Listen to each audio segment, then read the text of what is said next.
Hello everyone and welcome to today's video, and as far as you can see I will play Way of the Hunter 2, the new Kilimaya reserve map. But before that, let's hop in, and I went to a taxidermist acquaintance who I had to help with some artificial rocks and whatnot, and he had some uh, prepared crocodiles basically for taxidermy, and I took the occasion and I take some samples and video footages and whatnot for our next series, which will be nothing else than a life-size crocodile, and not any kind of crocodile this time, but a life-size sarchosuchus, which is an ancient predecessor of the crocodiles. And we will start this series in this video, and we will see how we will end up at the end with this sculpture. And here, as you can see, again I glued these pieces of polyurethane sheets which I'm recycling. Basically this would end up in a dumpster probably, or burned at a recycling complex or something, and I decided to buy them up and build these sculptures that you can see here.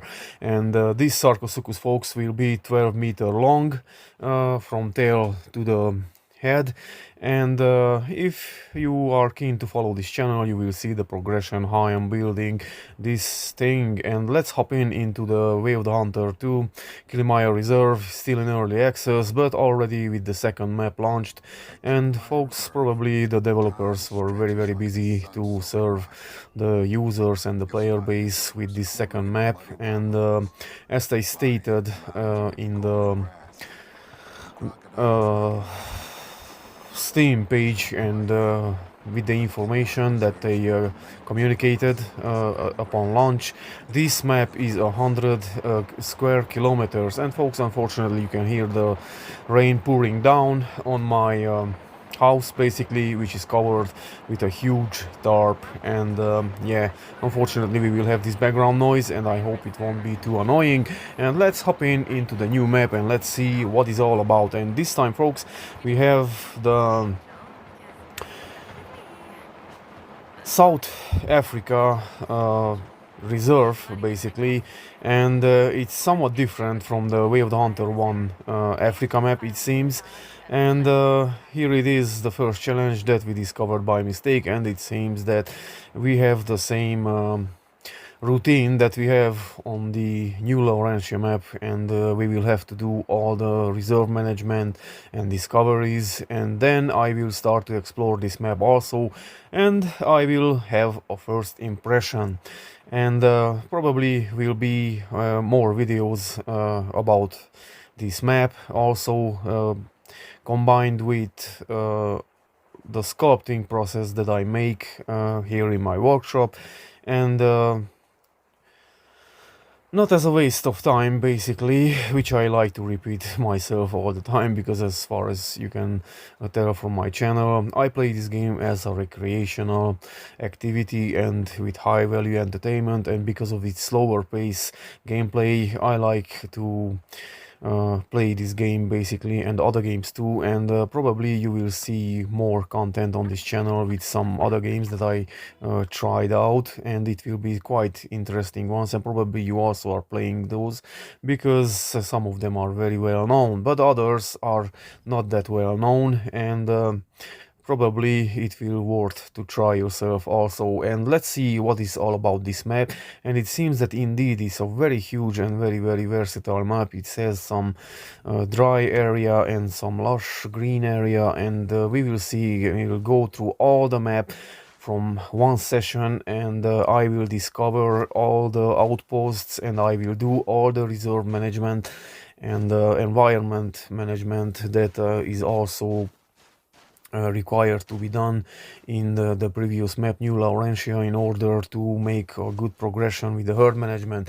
And I can tell you, folks, and probably you are, if you are playing this game, you can also tell that if you make these kind of activities, it will make a huge impact in your animal population on the map. And fortunately, this thing was implemented in the game, and it's somewhat different from Way of the Hunter 1 as far as you can see, and it's way more intuitive this time, and I would like to see some customization regarding the information thumbnail, and so we can hide some information about the animals, and probably recreate the Way of the Hunter 1 style gameplay also, because that one was also very interesting based only on the star rating.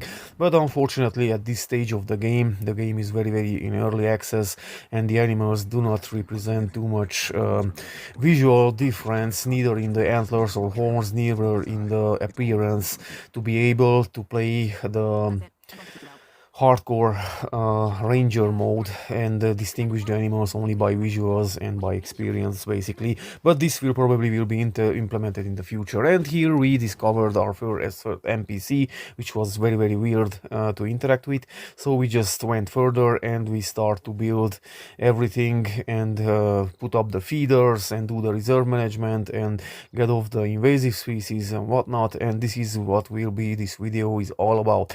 And this is the edge of the map, folks, and it seems very interesting, and unfortunately we cannot go down in that valley. But let's see what this map contains toward its inner self basically, and let's proceed further and let's discover everything and see what is this map is all about. And folks, for now I can say that the elevation is very wide, and it's very interesting, but unfortunately as far as I can see, and there's the moose that is hunting us even on this map, and which you will be able to see on the other videos, because I will do a lot of moose hunting regarding the content of the introduction of these videos from the new Laurentia map, which is the progression of my life-size moose sculpture. And yeah, that will be a different series. And let's do the reserve management here, and let's see what will be the difference if we complete this task, and what advantage will bring to us. And this seems that it is on a dried out lake, and now that we fixed it become a lush environment, and probably animals will thrive also here, same as on New Laurentia. And folks, these buildable outposts are so desire a lot more in my opinion, especially this one that I built right now. It should be left on the choice of the user where he should build these outposts, and also they should have spawn and sleep location and the option as the mobile version has it. And I can tell you, because I play the mobile version, that is very interesting to have this option. And also with the bridges, folks, at least these rivers should be a little bit wider, so the bridge building would make way more sense basically. And yeah, this is not a complaint, just my observations, and regarding the gameplay, how it would be very interesting to play if the rivers would be somewhat wide and deeper indeed, and they would add some boats also. That would be a very huge game changer. And as we seen in Boot, for example, having a boat on a map is very interesting, and it can be very versatile regarding the gameplay and the approach of hunting the animals. And yeah, unfortunately this is the depth and the width of the rivers. In some areas it's deeper, in some areas it's not. You can cross only by foot, for example. So these bridges, I don't know, it's more like visual eye candy. And if they would do these tweaks and changes, then it would make way more sense, this money spending and the time spending basically for the reserve management. And here are the hippo herd, folks, and it is very interesting to hunt them indeed. And I was worried a little bit how it will be implemented, the hippo hunting, because they are more static and in the river. And fortunately they came up with a very good solution, and indeed it's very challenging to hunt them because they are mostly in the water and they have a very thick skin. So especially for me who likes bow hunting, it's very challenging. And you could see previously that they have also ostrich. Unfortunately the ostrich at this moment is very bugged, so it's basically they cannot be harvested, or they can be harvested but after many shot placements, and that will basically ruin your hunting rating. And we have here some kind of new species and bless book we have on this map. And folks, this map is so huge, as far as you can see, that it would be very interesting to see at least 20 to 25 species on this map, because it's so big that it could house these species easily. And also New Laurentia should have at least 20 species, folks. And what I saw, that many places have the same animal copy pasted, like the Cape honey badger. It's like basically a pest, it's everywhere. And in my opinion, Cape honey badger should be replaced at least in 70% by baboons all over the map, and those should be treated as also pests and affecting the herd management, because indeed in Africa those animals wreak havoc and cause a lot of damage, and would be very interesting to hunt them, especially if they would be in groups and they would charge us in real life. And yeah, what would be nice to see on this map, folks, it's a leopard, and a sable antelope also would put a lot of change and a lot of value into this map. And as far as you can see, this is the more dense brushy area of the map. But in my opinion, on those dried out places and the more savanna-like area of the map, they should tweak a little bit the grass at least, and make it taller as it is in Africa. And these open spaces made more challenging, especially that now we have the thermal vision. It's very easy to spot the animals, and it's basically cheating in my opinion, but it's very fun, and it's very useful, because it's combined with weather change and whatnot, and foggy weather can be very challenging to hunt. And yeah, so this is the progression that we did till now.